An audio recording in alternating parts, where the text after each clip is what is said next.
Hi guys, welcome to this episode of the Lala Show, and we are going to read Kiana's Iditarod by Shelley Gill. This is a really cool book about Alaska and a dog mushing race that happens here in Alaska. The Iditarod, a race that's run 1,000 miles to Nome. A husky named Kiana who made the trail her home. A man, a team, Alaska bred, adventure was their creed. They would struggle till the bitter end to claim this mighty deed. The birch dipped icy spears of light to dance upon the scene. The morning of the last great race, the dog lot was serene. The sled was packed, the runners sharp, the harnesses dry and clean. Atop their houses the huskies lay, breathing frosty puffs of steam. The trucks were parked in the early light on the ice of Settlers Bay. Howls and yips filled the air. For months they had trained for this day. The man lifted Kiana down from the dog box where she had slept snug in the straw. We could have been last, he said with a grin, but first is a tough place to draw. The young husky leader leaned hard in her traces, eager to be on her way. But the man checked each harness and petted each dog until finally he reached for the sleigh. 5, 4, 3, 2, 1, the man shouted, hike, and Kiana pulled hard for her stride. Beyond stretched the trail 1,000 miles long, silent, lonely, untried.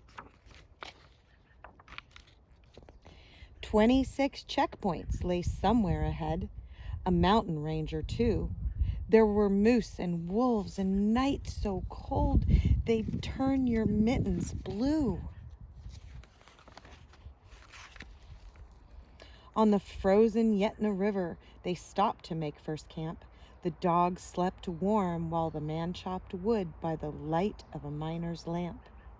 The miles fell long behind them, squinting past dark in the night. Still, Kiana pressed on, bred to run. The motion was sheer delight. When they plunged down the cliff at Happy River, a moose stood smack in the trail. Whoa, yelled the man as he fired 2 shots, and that deadly beast turned tail. The spruce trees stood as sentinels on the shores of Pontilla Lake, guarding the trail toward Rainy Pass that the dogs and the drivers would take. The air was crisp and silent, the snow was drifting deep, and the mushers spoke in whispers, hoping the peace would keep. There's a porcupine in a tree. They started the climb after 4 hours rest, up to a sea of endless white.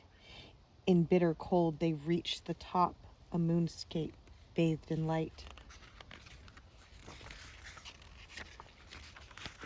Roan River Cabin was a welcome sight as the dogs struggled down the pass that night. The 24-hour layover was the rule of the race, and the Roan was the ideal resting place. Next morning, Kiana woke and stretched to chase her dreams away.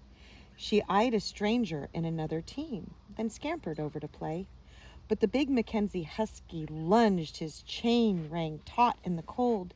His teeth were bared, his anger deep. No pup should be so bold. Stiff-legged, Kiana held her ground, young though she might be. A leader's blood and pride were hers, this brute would surely see. They circled then, one fast and lean, the other old and strong.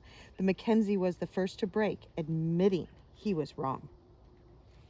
At breakfast, Kiana shared her meat. They romped throughout the day as the northern lights streaked across a midnight sky. Curled together, the huskies lay. At noon, they pulled into Farewell, 200 miles from home. Weak dogs were loaded on bush plains, worn out. They would never reach Nome. School was out early in Nikolai. Children scampered to meet the teams. March was the month for dog racing, when Iditarod filled their dreams. 4 hours on, 4 hours off, rest when the sun is high, eat, then sleep, then hit the trail, or faster teams pass you by. The Takotna winds passed McGrath. That night it was 40 below. Bright cotton booties Kiana wore as she splashed through the overflow. The coffee was hot in Ophir. 8 drivers slept hard on the floor. When one man moved, the others stirred. They kept one eye peeled to the door.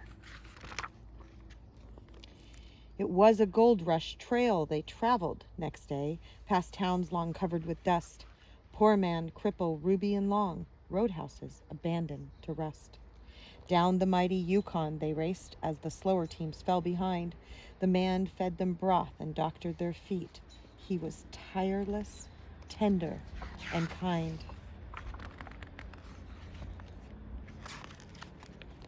Galena was past, Nulato ahead, when the wolves slid out of the brush.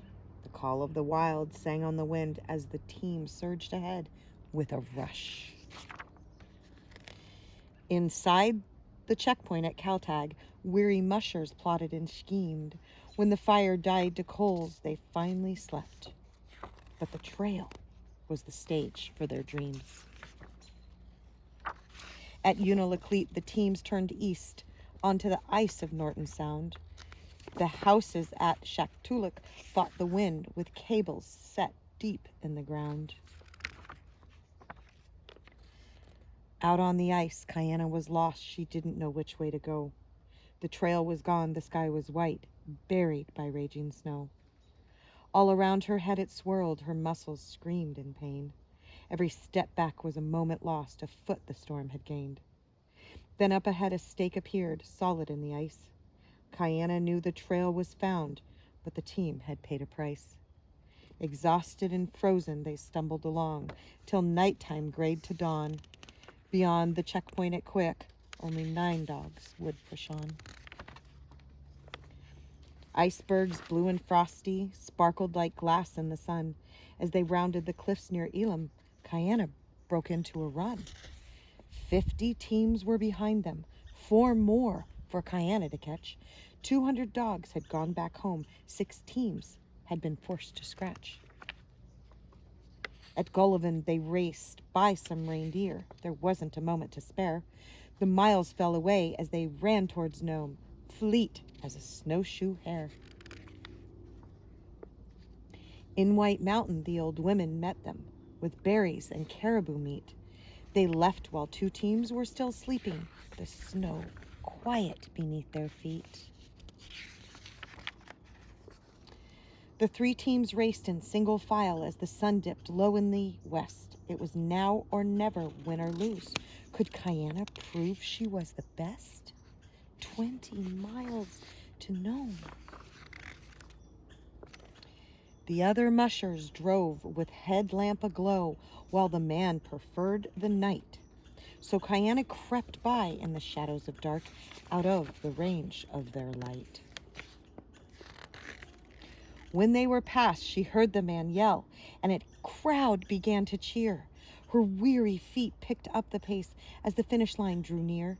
Her canine heart swelled with pride. It was a gallant thing she'd done.